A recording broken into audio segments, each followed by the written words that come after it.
All right. Well, good morning, good afternoon, and good evening to whoever's in the world. You are streaming here on Twitter as well as YouTube and Twitch. What's happening, people? It's time for the Wednesday edition of WOB Safe Space.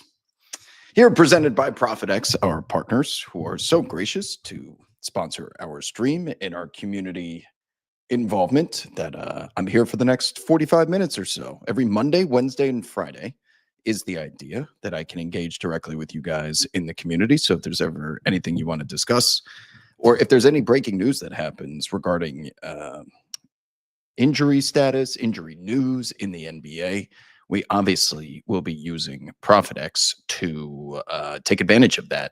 And speaking of, before I allow the opportunity for the chat to get in here, there was some news that James Harden is going to play tonight at the Garden.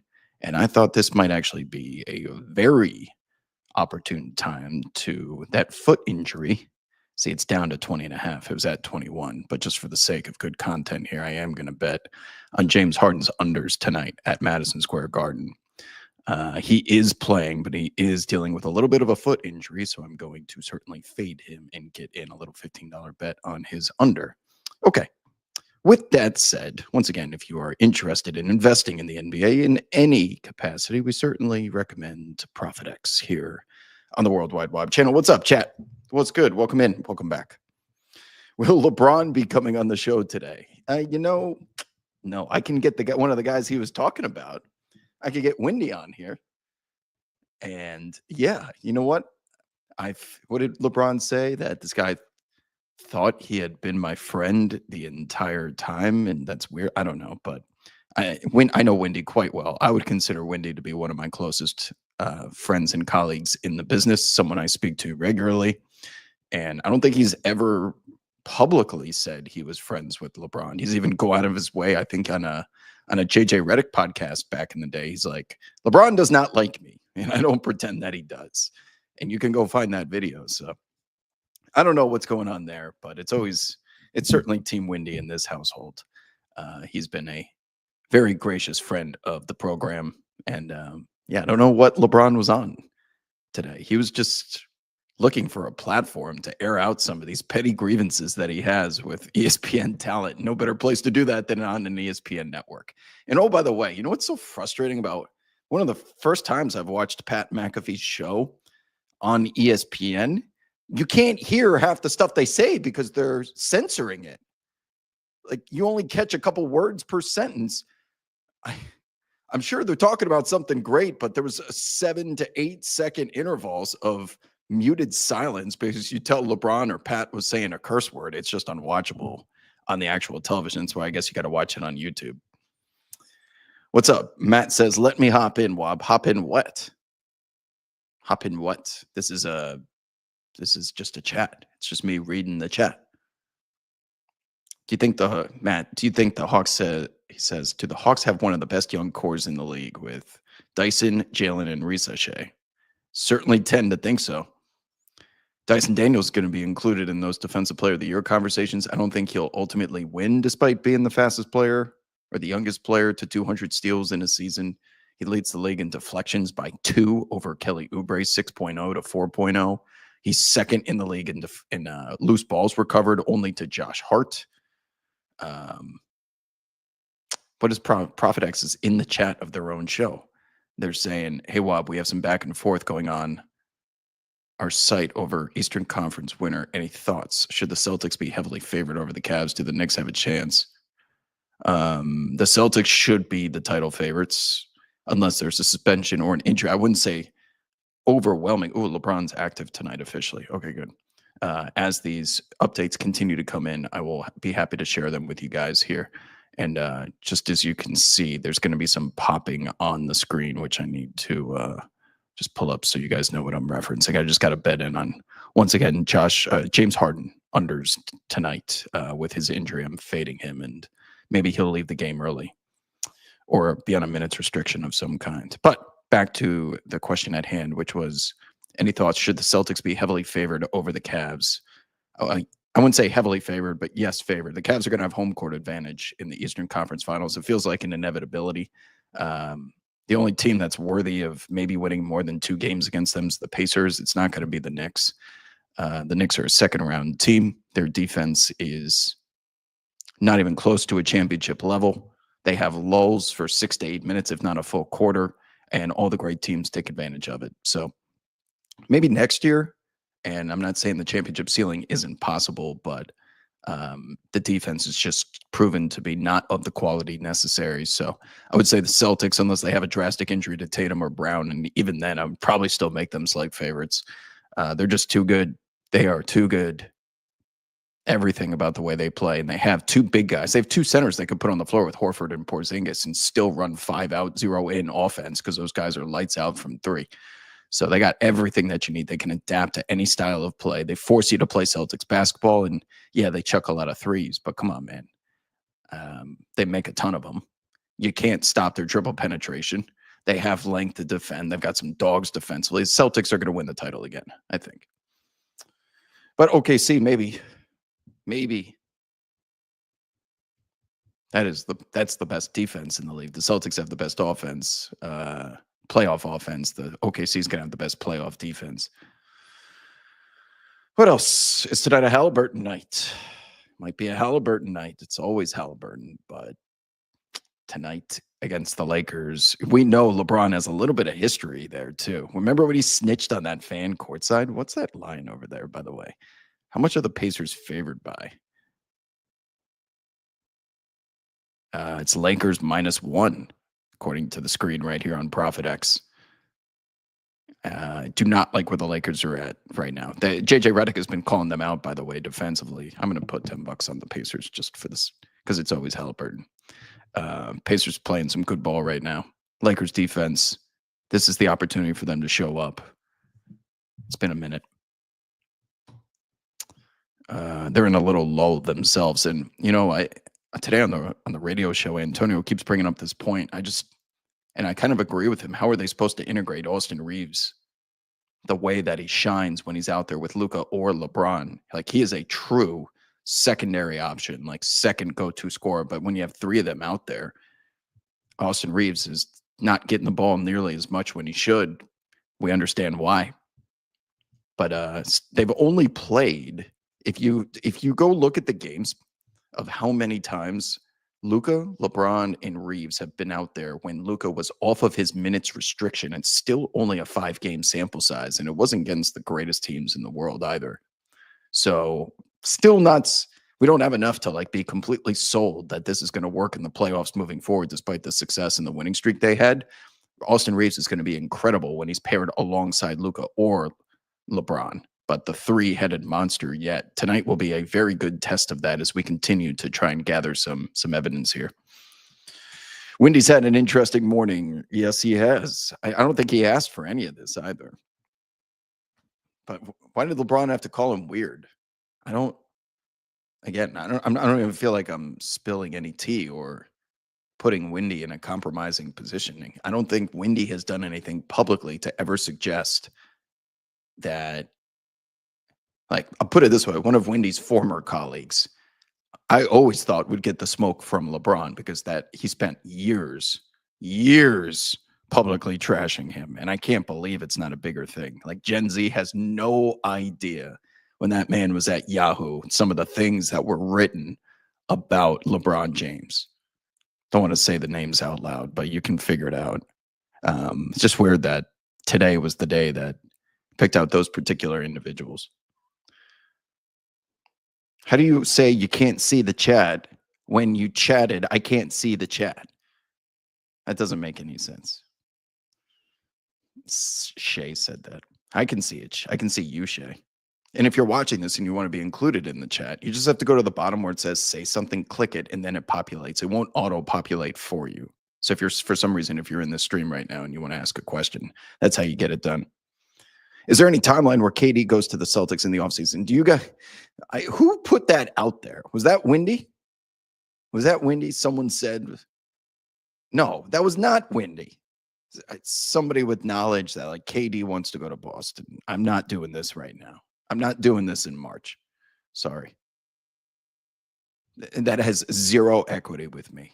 Those people are almost never right, ever. that are saying that shit in March. Like KD's not even thinking about it right now. Is it time for the Buck? MCC asks, is it time for the Bucks to blow it up? If there's any team we want to talk about that needs an overhaul, and you can talk about it, Kevin Durant, of course, in Phoenix is going to be the shining example. But what's going on in Milwaukee with Dame? He's going to be out indefinitely. This team can't improve. They can't improve. They have these liability contracts, of which is pushing them towards the luxury tax and the aprons. They don't have any draft assets. They don't have any attractive young pieces besides like AJ Green and Andre Jackson Jr. They can't score quite literally a single bucket at the end of these games recently. They had one combined bucket in 8 total minutes of clutch time against Golden State and what was it, Sacramento? They ended up winning that game. The only bucket they scored is because Giannis Antetokounmpo got rejected at the rim by Keegan Murray. And as he was falling over, he shovels the ball to Gary Trent Jr., who just appears in the corner out of nowhere and hits a wide open 3. So like and then when they messed up the other night in Phoenix, that miscommunication on defense between Gary Trent Jr. and Brook Lopez ends up in a wide open Devin Booker pull-up. They were overcommitted with Giannis and Kevin Durant as a decoy. Then at the other end, Giannis and AJ Green run into each other on the ATO. And I mean, they are so far from championship contention. Everyone in the East should be finding a way to match up against the Bucks if they don't have Damian Lillard. That team is probably the worst in the Eastern Conference by far of the 6 that are going to automatically qualify for the playoffs. So I'm hoping my New York Knicks in 3 get the Bucks. They've been good against the Bucks, even with Dame, and now they are the most vulnerable by far. Is there any organization in a worse spot than the 76ers? Well, the Joel Embiid contract, of course, is a liability. Paul George is going to end up being overpaid, but I'm going to say no because you have Tyrese Maxey and Jared McCain who will come back next year. And then you've got Quentin Grimes headed to restricted free agency too. You got control over what you want to do with him. You got talent on the team. I don't think you're in the worst spot. Not even close. You have some overcommitments, but worst? No. Is Jokic playing? He's been listed as questionable tonight. We are waiting on that. And I am very tilty today, people. Do you want to see why? May I please share with you as I bring ProfitX back into the conversation here. So when I wake up, I conveniently woke up a couple minutes early before my alarm goes off every day at 9:05 Pacific time, which is early for me, and that's why I have to set an alarm. And right as I wake up, the news drops that Giannis Antetokounmpo is out tonight. So the spread, which you can see on the screen here, it was 5.5. Was it? No, it was 6.5. And I try and the money line was minus 250. Look at this shit right here. It's up to minus 420 and minus 105 or minus 10.5, minus 105 for a couple of reasons. The first of which is Giannis was announced out. Secondly, Jokic is now questionable and returning from his ankle injury. So I missed it. They got it off the board just in time. And now I'm all sorts of tilty. And just out of principle, I'm just going to put $20 on a terrible line, even though it only pays less than $5 because I'm just tilty. That I missed the original number because I tried to unload on it. All right. At least I took my action on that one. So there we go. We have 3 bets placed so far here on ProfitX. Shout out to ProfitX. Use them. It's a peer-to-peer exchange. So no matter where you are, you can still get your action in as long as there's liquidity on the other side. Well, other questions here. The Lakers were favorites. Who makes first team all defense? Draymond, Evan Mobley. And wait, can someone confirm? Are they doing positionless for all defense as well as all NBA? Because I know all NBA is positionless now. I'm wondering, is it positionless for defensive as well? Let's just assume it's not. I'm just going to name the 5 defenders who should make it. Jaren Jackson Jr., Evan Mobley, Draymond Green, Dyson Daniels, and Lou Dort. I don't even think I need to. I think that's 3 front court, 2 back court. Did I miss anybody?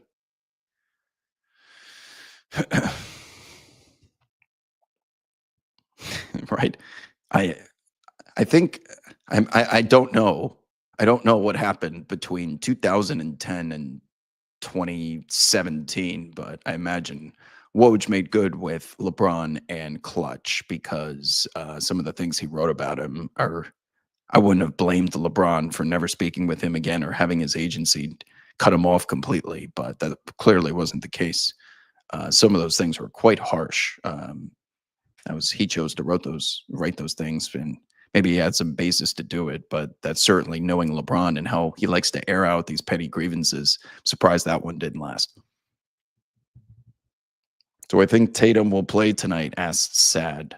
Man, that was a nasty ankle roll. I would be stunned if he played. I don't just what's the point? There's no point in rushing him back. Now he was in some serious pain. If he came back this soon, I would be surprised. Yeah.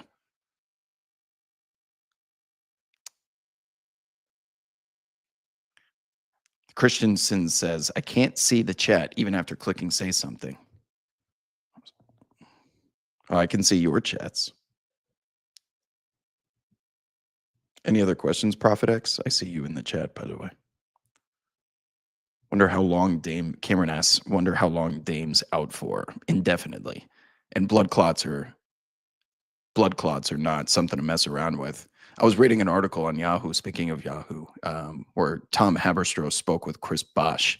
And today, Antonio and I spent 30 minutes on this topic. And do you guys understand how many times NBA players are on long haul flights every year? And Antonio believes, and Chris Bosch spoke to this in the article. He goes, there's just so much sitting.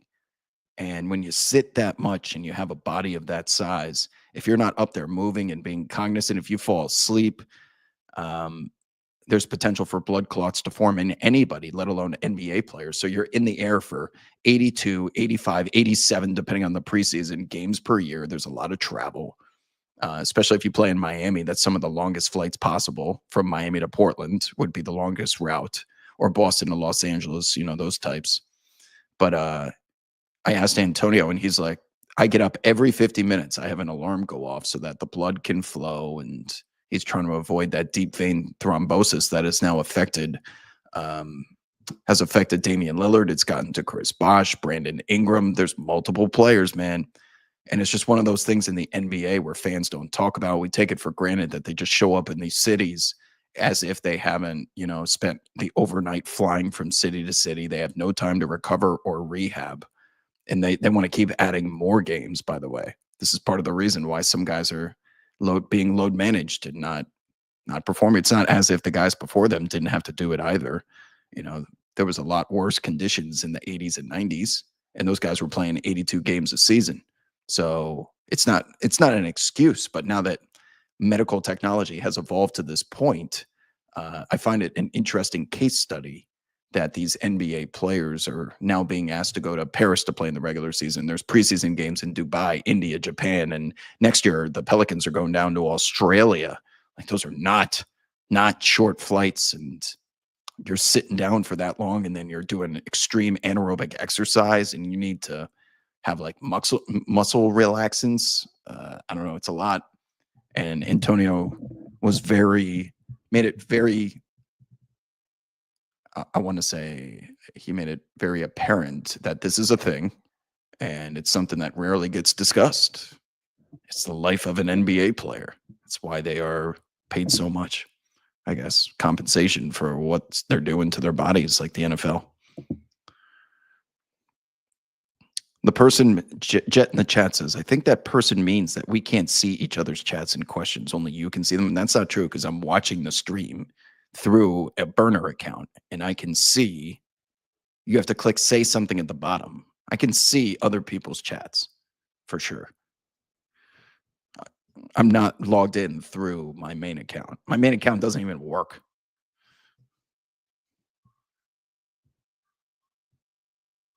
No way. The Clippers get out. I'll tell you something. OKC, man.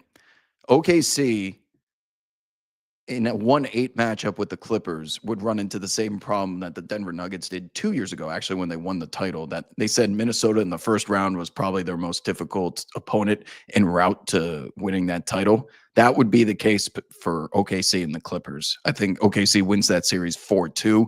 It wouldn't be a sweep. It would be a little bit of a struggle. It would be some wars at the end of those games. The Clippers got some serious firepower, man. And now that Kawhi Leonard's out there playing 40-plus minutes a night, multiple times a week, not just once. I mean, he is almost back to looking like that Kawhi in volume and not just because he's been resting for 2 weeks. So we'll see how that goes. But OKC would be put to the test if the Clippers do finish 8th. That would require them to lose the 7-8 game in the play-in tournament and then beat whoever, Sacramento and Phoenix. They'll beat them, I think, pretty easily. So that's the route. But OKC most certainly wants Sacramento or Phoenix. That's a dead sweep. I don't think a single game would end in a single-digit deficit. They would win every game by double digits. But not the Clippers, no. Braun's basically had it up to here with reporters. He's always had it up to here with reporters. And yeah, I mean, I don't blame him, but he's always hearing like the noise and he gets sent memes and talking points from certain people whose names I will not say on this show, that all they care about is engagement. In like, if they get mentioned by LeBron, that's enough content for like 2 straight weeks of just their whole agenda is staying relevant and part of the conversation. That's all that matters. It could be the worst thing said in the world about you. As long as you're part of the conversation, that's all that matters. That's the business model of a certain couple of people.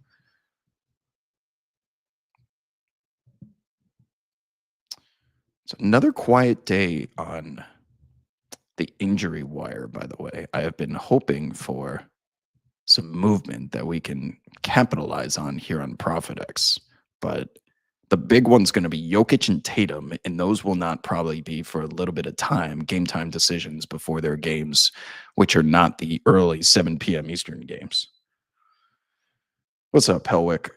Steve says, I don't think the Bucks have made bad management moves, maybe the Lillard trade, but availability been their main heel. So yeah, even if they didn't make that Dame trade, they would still have Drew Holiday, I guess. And Chris Middleton got injured and old. The Chris Middleton from 2021, where they needed that half-court offense, like that was the perfect team. Chris Middleton was their half-court set isolation scorer. And I was just having this conversation with some buddies the other day, knowledgeable about the NBA. I goes, there's a single gravity creator on the Milwaukee Bucks roster right now from within the three-point line to the rim, because it's not Giannis. We know Giannis is brilliant in every other facet of the game, finishing and downhill pressure and defense and everything, but he's not an individual off the dribble isolation creator that like wants to get to a mid-range spot despite the improvement. It's not Damian Lillard. He's outside the three-point line is where his gravity is at its most potent. But I'm looking at the roster, I'm like, Bobby Portis? Bobby Portis is your gravity guy in the half. Now that Chris Middleton's not there, it's certainly not Kuz. Oh my God.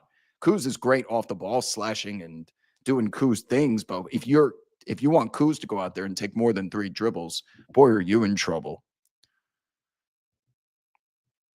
The team is just construct. It's old. It's musty. It is no room for improvement, and it's just not. They don't play defense. They don't execute. Man, they are like the Phoenix Suns of the Eastern Conference to me. Is the Blazers' future officially bright? Asked Gary. Low-key want them to make the play, and I don't blame you. And it starts with Toumani Camara. I mean, that backcourt of Shaedon Sharpe, Anthony Simons. I'm still not out. Jury's still out on Scoot Henderson. But Toumani Camara is your best prospect by far, even with Simons setting the world on fire from time to time. Toumani Camara, if that man can shoot north of 30% from 3 in volume and not just catch and shoot, that is a star. The way he influences the game defensively, he is a demon, a true demon. And I know it's saying that his best comparison is Dillon Brooks might come off as insulting because some people are offended by it. But where Dillon Brooks is at right now, if he can be a more efficient Dillon Brooks, like that would be the perfect player without all of the antics and theatrics, because Dillon Brooks is an absolute brick house defensively. Oh my God. Watching him in person too. And if you could make threes and create offense a little bit more efficiently than he does off the dribble, like I think that's something to aspire to personally. Are the Clippers going to win a round?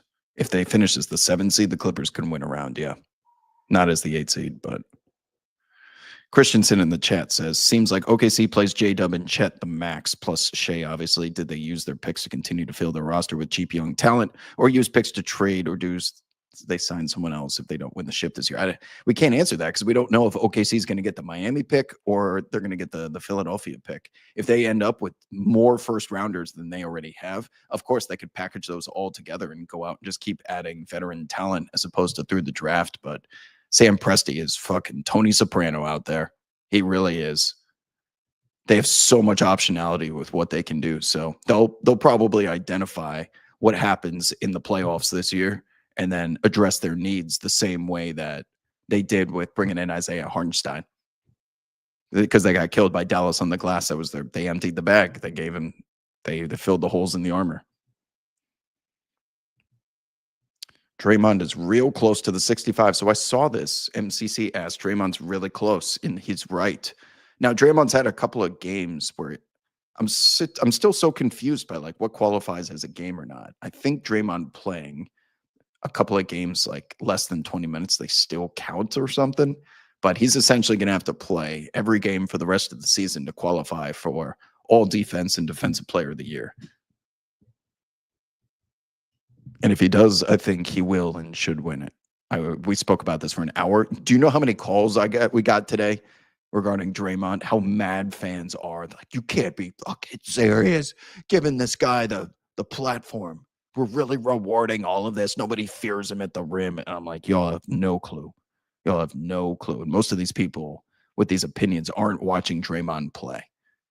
He has turned into Peyton Manning, quarterback of defense.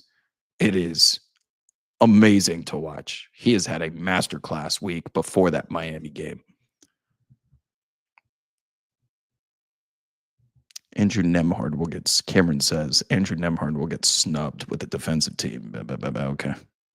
He's not going to make first team. Last year was 4 bigs on first team. Oh, okay. So we're positionless. That's good to hear. Last year, according to Helwick, had Gobert, Bam, Wemby, and Anthony Davis. Good. I like positionless awards. Thoughts on Ricky Council, the forced props tonight? I can't figure out the 76ers. I lost some money on them playing the Pelicans the other night. Am I buying or selling Rocket stock? They may finish as the 2 seed. They got a 2-game lead, don't they? They may finish as the 2 seed, which is good because that means you avoid Oklahoma City until the conference finals. You'll have home court advantage. I'm just always going to question who's that guy closing out a close game because it can't be Fred VanVleet. It's going to have to be Jalen Green and Şengün. Tavarius says Draymond should not be defensive player of the year. It should go to Dort. And is that because he's the best defender on the best team? You guys notice how that works? If you were listening to the show today, who was the best defender on the best defense last year? Rudy Gobert. Who's the best player on the best team this season? Shai Gilgeous-Alexander in line for MVP. Who is the best player on the most improved team in the NBA? Cade Cunningham. So therefore, if you're using that formula to find your candidates and leaders in the clubhouse for the individual awards, why not Lou Dort, the best defender on obviously the league's best defense? I can't argue against it, even though I've got multiple examples as to why I would give it to Draymond instead. I'm on mobile and I can't see any of the chat. Just message when I'm typing it. I can see it on desktop though. Yeah, I don't know what to tell you. Maybe you need to update your app because I am watching it on my phone through a separate account. What are my thoughts on a Pistons-Knicks series? Not in love with having to face the Pistons. I think they've already proven one of their best games of the season was at Madison Square Garden, and we're going to have a really tough time guarding Cade Cunningham outside the three-point line. He has become a master, and this is why he will win Most Improved Player. I'm so sick of that low-hanging fruit with NBA Twitter people who said he's a first overall pick. He should be ineligible for this award. Y'all have no idea. We brought on Cade Cunningham's college coach, Coach Boynton, to the program yesterday. And for nearly 30 minutes, we went through all the reasons in the areas that he has improved. So first of all, did you guys know that Cade Cunningham was recruited to Oklahoma State because Coach Boynton was there to see another player? And then he saw Cade as a freshman. And the reason why he chose Oklahoma State is because from that moment, he's like, that's the guy. You're going to be a top pick in the NBA if you come to OSU. And then he talked about how he was a little too unselfish in college and he was demanding more of him. Then you can argue he was probably a little bit too selfish in those years of futility with the Detroit Pistons. and he was having to do everything himself because he didn't trust anyone else around him, maybe deservingly so. But he has experienced both ends of the extreme, and he has now found a way to harness all of that into the player that he's become now. Okay. All of his numbers are up. His control of the offense is better. His decision making is better. His efficiency is better. And he has a significantly increased gravity. So he is the most improved player. He's going to win the most improved player. And if you sit here and try and tell me that because he's the #1 overall pick, he can't improve, that was someone's subjective opinion and a scout out there that said he's the most talented player. You should take him first.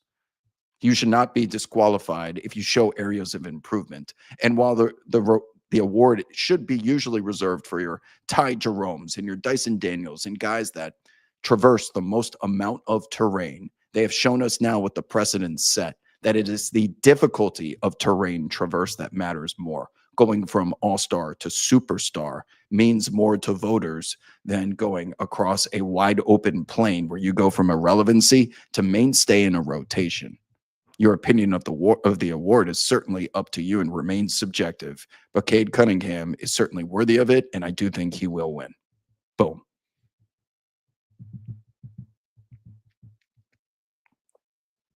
And it's just being parroted by like kids that can't hold a conversation about what Cade is actually doing. They're just always going to fall back. It's such an easy narrative to fall back on.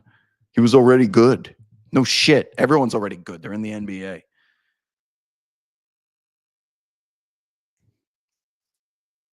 Chat got real quiet on that one. Look, yeah, try me. I'm prepared for the Cade argument. I do 3 hours of radio every day, and I'm dealing with these same. Go ahead. Come up with something. I promise I have a rebuttal. Speaking of, still no big news has dropped here. Anything in this Lakers-Pacers game that's happened? Hey, why'd you guys move the line to 1 and 1.5? I booked Indiana. You trying to tilt me? What's good? God JG. Anyone else in the chat got anything to ask? Dumbass nurse says. We're spot on. Helwick says Rockets half-court offense and free throw shooting might cost them. Yo, it will. They don't have the quality to close out these games, unfortunately.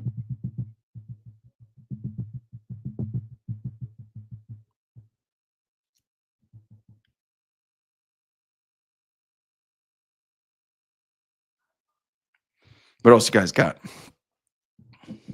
Speak now or forever hold your peace.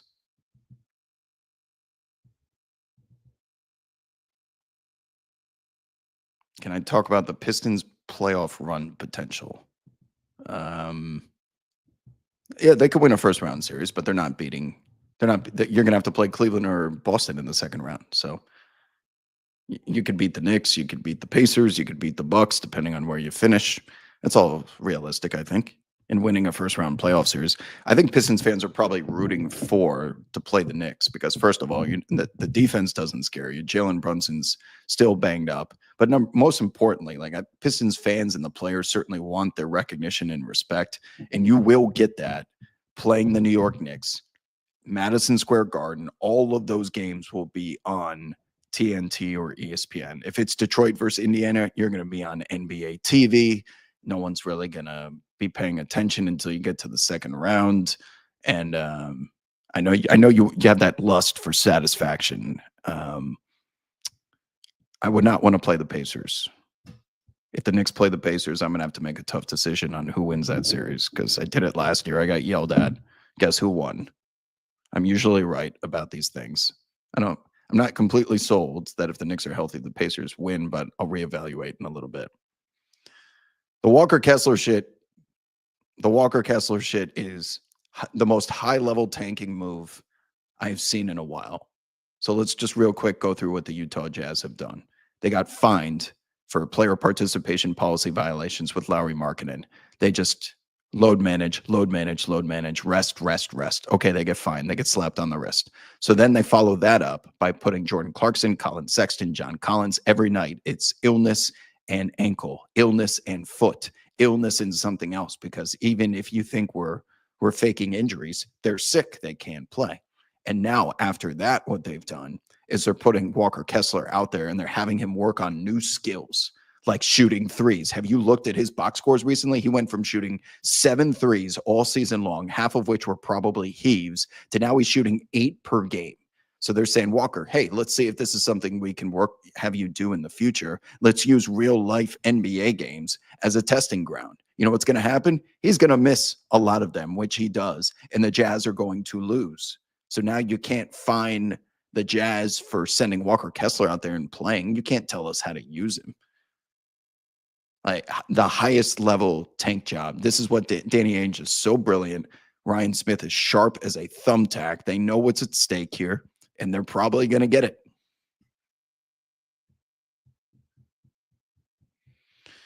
Moves that the Spurs make this season, I think they run it back. They were fortunate enough to acquire De'Aaron Fox without having to give up any of their core players somehow, plus another draft pick coming in. We'll see. Maybe they just put Devin Vassell and Keldon Johnson together with a first-round pick and say, give us Kevin Durant to surround Wembanyama with and De'Aaron Fox. They can do anything. They have, I don't want to say they have as many options as Oklahoma City, but they have enough young pieces there that I think any team out that is looking to rebuild with an already guaranteed foundational piece like a Keldon or a Vassell would be willing to give up their star for. Any college basketball picks this weekend? I don't know much about college, but Alabama's my team until they lose. Any thoughts on Dwight Magic reconciliation? Does that set a bad precedent where players can take advantage of franchises and time will heal? No, I don't see it like that, the latter. It was nice to see him and Stan Van Gundy reconciled too, but I mean, he is an all-time franchise legend. And whatever beef they had, like it's Kevin Garnett's eventually going to get it figured out with the Timberwolves once Glenn Taylor's gone.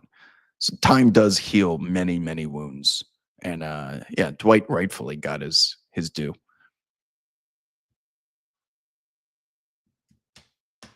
Have I talked about LeBron's interview yet? Kind of. Is that what you guys are most interested in still? I should know the answer to this question, but I don't think I've ever been your source for like media drama. There's so much more to discuss for me.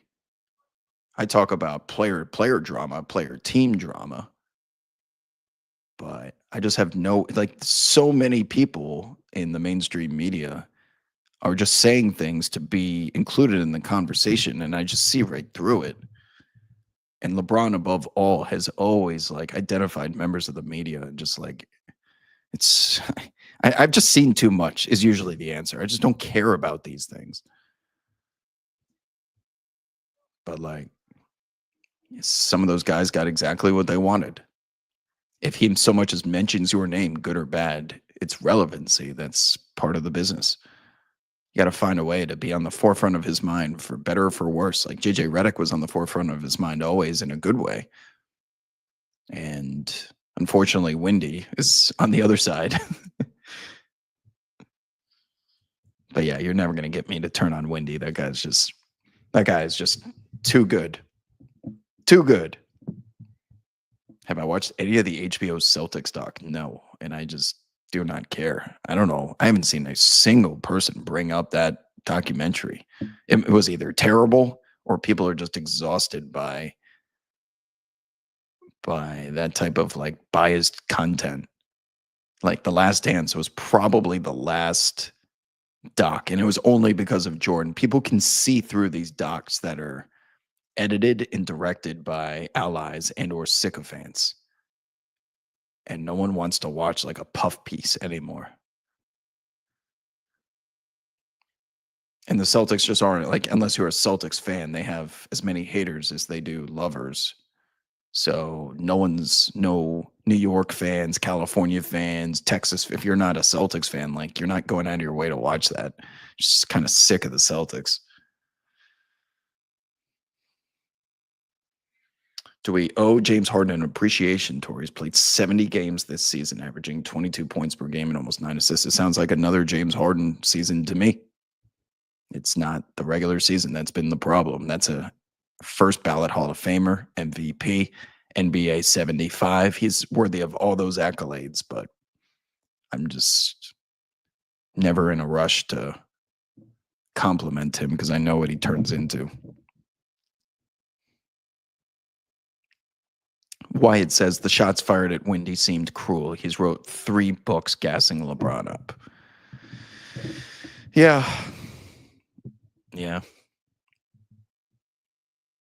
No, something could have happened like behind the scenes, but it did seem a little unnecessary and unsolicited today when he says that like Windy pretends to be my best friend. I'm like, publicly, he's done the complete opposite. So I don't know the story. And when I do talk to Windy about it, I'm not going to share it publicly. But I certainly, just him being a very close friend for a long time for me, I'm always going to defer to his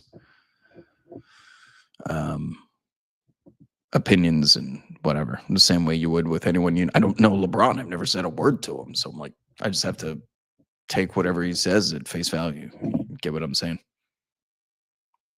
Thought on Tatum being Iron Man and playing every single night. Dude is always available. Well, remember he made a point about he wants to play on the road, especially when it's against West Coast teams, because they only get to see him once, and he wants to make himself available the same way that Kobe always did. He finds it an important marketing tool. So I get it, but I don't think it's worth doing that just to risk that a severe ankle sprain. I can't believe that he's even questionable to play. He should be out for like weeks the way that looked. Nico in the chat says the odds point to the Celtics or Cavs out of the East into the finals. What percentage would you, bias aside, give the field in the East? 10%. If it's going to be any team, it's going to be the Pacers. It's 10% feels kind of right. It's going to be the Cavs or Celtics, unless there's a major. That 10% is only because of injury or suspension. That's really it. Those two teams are just so much better than everyone else. Got in the chat asked, will the Lakers fall to the play-in? Shout out to the YouTube chat, by the way. Sorry, I wasn't paying attention to you guys. Will the Lakers fall? No. If anyone's going to fall, I think it's probably Memphis. We'll find out tonight, though. We're going to learn a lot in a couple of minutes this game, and that's going to be a hype game. Those fans will be ready because it's the one time the Lakers are there. Do I like Jeremiah Fears? I do not know who that is, unfortunately. If he's a college guy, I just don't. Anyone outside of UNC, Duke, Bama are like the 3 teams I know best.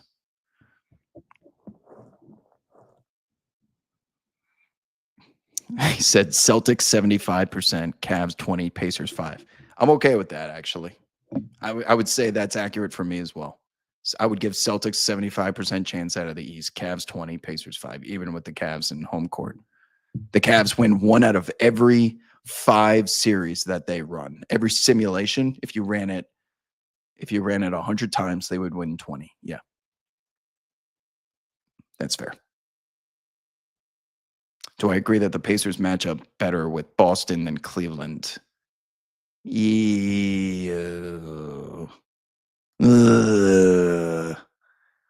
They're not nearly as fast this year.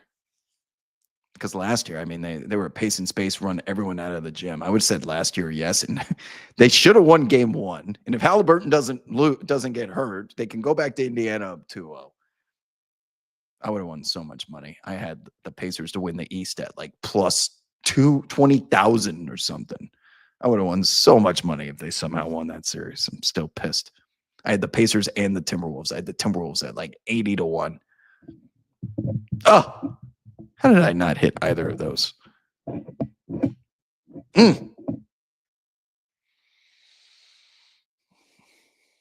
was right on it. Who's my long team this year?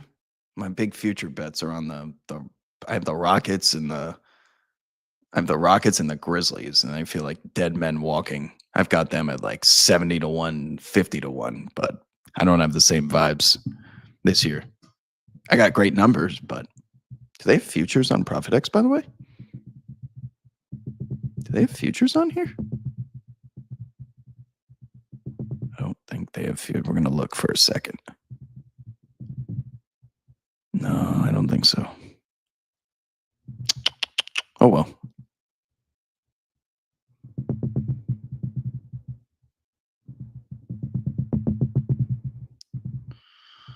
Any other questions as we wrap up our Wednesday edition of Q&A with Wob? Any possible surprise first round losses in the West? Depends where Golden State ends up. They are championship contenders, yeah. They were only trailing with 60 seconds left once in the entire series. Yeah. Yeah. That's when they ran the first 4 verts play, too. Eastern Conference Finals. Neesmith in the corner.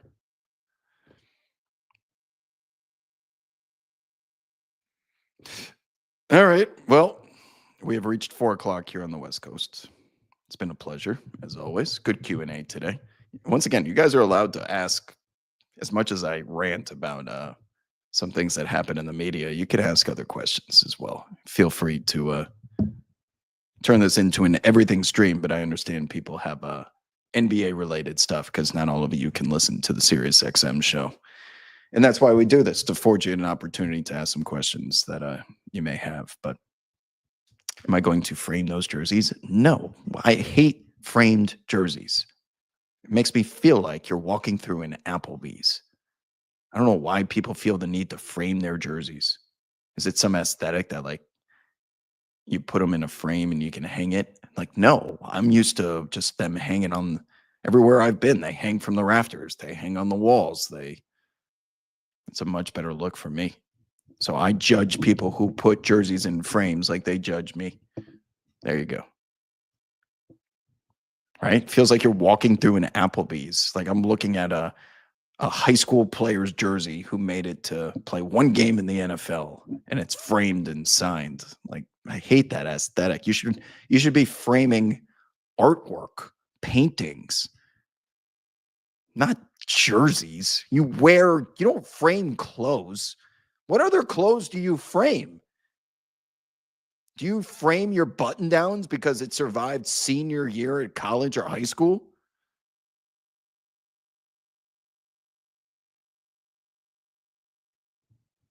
Nobody does that. It's the only piece of fashion that we talk about framing. Do you frame socks? Do you frame sweatpants? Who like NFL pants, if they came from a player, you would frame those? No. Why is it that jerseys have to be framed?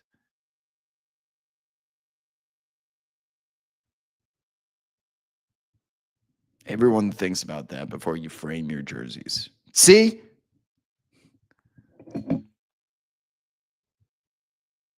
No, I will not be framing my jerseys. And it has not stopped me from no girl has walked in my apartment and been like, "Oh my God, unframed jerseys," and walked right out.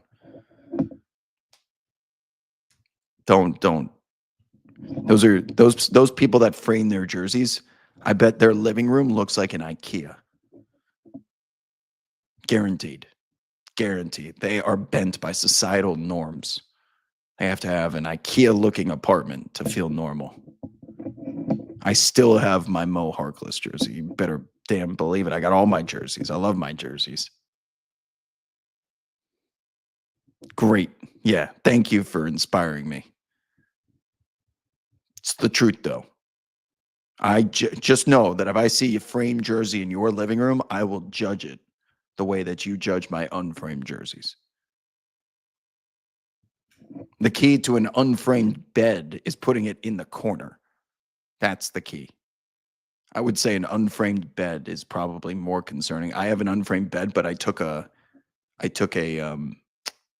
giant like dresser and put it at the front, so it looks like a frame. And I just didn't. Whatever. Maybe they would have stayed longer if the jerseys were framed. Well, you live to learn. Shout out. No. I don't have a mattress on a floor. I have a it's not even a frame. It's got legs. You break it down. It's a box spring, like a giant platformed box spring. But there's no frame in front of it. I don't like frames too. I like being able to reach over the front of it, and I can put a fan in front of me. It just doesn't work. And those same people that frame their jerseys, you better believe they have framed beds too. All right. You see, this is the type of content you can get if you ask questions other than basketball related here on only on Profit X. We don't. Mattresses on the floor, I might judge, but a mattress on top of a box spring on the floor, at least there's some effort there. Good topic to end on. Come prepared next time with questions regarding aesthetics and what to get away with if you want to live a proper single life.